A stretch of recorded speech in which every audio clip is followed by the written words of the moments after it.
Masoleli sichomi, molweni bethunana ninjani? Sanibonani, niyaphila? Breaking news kaloku namhlanje uJulius Dr. Mkhwanazi has been arrested and amatyala akhe kaloku niyawazi maninzi. Eyokuqala nje leli lika Matlala. uMatlala kwavela efowunini yakhe into yoba ubetransferela imali uJulius Dr. Mkhwanazi we-EMPD. Lipolisa elikhulu ke eli, senior official. Udibana phi noMatlala? Kwavela nento yoba ke ngoku njengoba uMatlala ebehamba ngeza moto nje. Ezi moto ezi zazifakwa ezi blue lights ngubani? Ngubhutiza lo onguJulius Mkhwanazi. Uzifaka njani sana imoto ze-security companies i-blue lights? Because kaloku ilantuka i-blue lights zisetyenziswa zi-law enforcement officers. Ivelile ke i-memorandum thaca kwi-Madlanga Commission. Yavela ebhalile nayo wathi no ndandi-authorizer but I was not authorizing the blue lights, into ibine-red lights. Niyamazi ke xa seyiphika wayiphika ke loo nto leyo. Niyamkhumbula ngulo wayesithi kaloku I never putted the blue lights mna. Hayi ke yaqhubeka ke iMadlanga Commission ubengaseva ezindlebeni emane yaphambili ananoba ebezenzisa na angeva. Ukhe wafika ngenye imini efake ke into apha emane icofa okokoko apha ezindlebeni. Ecofa okoko apha ezindlebeni. I think uyenze only for one day, the following day ubesengenayo. Hayi amanzi ke siyamazi ngokusela ibhotile zamanzi, angayigqiba yonke iJojo tank ngendlela awasela ngayo amanzi. Bese nento yokucela ke ngokuhamba yochama okoko. Sele lamanzi aseyacela futhi uyahamba uyochama. Usekope kumngani ufana inkosi. So ke ngoku ke enye ke ngoku into ileya kaloku Emmanuel Mbhenze. Emmanuel Mbhenze kaloku ngulatata umzimba wakho wafunyanwa emanzini edamini. Ifamily ingazi into yoba kwenzeke ntoni. And then yabe ke ngoku i-police department isifaka i-inquest into yoba maku-investigate into yoba bekwenzeke ntoni because akwaziwa.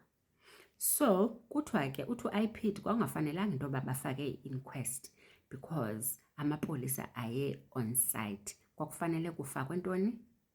Imeda. Because kaloku lo tata lo kuthiwa kwakune-operation and then njengoba babenza i-operation wayeyi-suspect yena. Eyi-suspect anazi noba i-hijack truck kuna-some goods, stolen goods kwathini kungathangani. And then bamthotsharisha. Ukumthotsharisheni kwabo balandela leyo truck leyo bamthotsharisha into yoba makatsho into yoba imali iphi, ezinye izinto ziphi, engayithethi inyani. Wagqibela esephuma umphefumlo. So waphuma umphefumlo and then abazi ke ngoku into yoba bazokwenza njani, bazothi kutheni. Kuthiwa ke uyakho Honeycomb wafowunela wathi no mna I've got my guy ohlala rescueish. Fonela bani? uJulius Mkhwanazi. 2 AM Julius Mkhwanazi uyafika on site. Uzojonga lento yenziwe yile team yakhe gangs. Hayi xa ifika wathi ke ngoku wathi uswelekile wathi ithatheni niyomlahla edamini. Izoyiva ke lento ifamily yakhe ngexesha apho uWitness D onguMarius van der Merwe wayelantuka khona wayenika ubungqina khona kwiMadlanga Commission. So kuthiwa ke uVeandre Pretorius naye owayehamba naye nguye wamnika i-instruction yoba makawuthathe lo mzimba ke yena because uJulius Mkhwanazi usetshilo ku-Honeycomb into yoba lo mzimba mawulahlwe. Hayi ke wabese uthatha ku-Witness D uthi wayemoyika uVeandre Pretorius because wathi yena uyobulala umuntu uyokhupha le information. Kodwa ke ngoba umzimba utheni uyathetha. Bawubulele kodwa uMbhenze uyazifayithela. So walahla umzimba, kwathela kanjalo, wayithetha indaba uWitness D, waya kwiMadlanga Commission after uJulius Mkhwanazi, after uNhlanhla Mkhwanazi esevelile kwilantuka kwi-July conference. Wayichaza yonke into kuWitness D uba kwenzeka ntoni on that day, nani. Hayi, wadutyulwa. uJaco Hanekom wasweleka, akasekho uJaco Hanekom, lo owayefowunele uJulius Mkhwanazi watsho into yoba kushone umntu, makafike on site, akasekho. Nguye obezochaza ke into yoba wathi makenze njani, kwathini kwabe sekuthini. Okay, fine. Simyeke ke uJaco Hanekom akasekho. And then lo ebenika ke ngoku i-testimony kwiMadlanga Commission, Marius van der Merwe, bamthatha naye.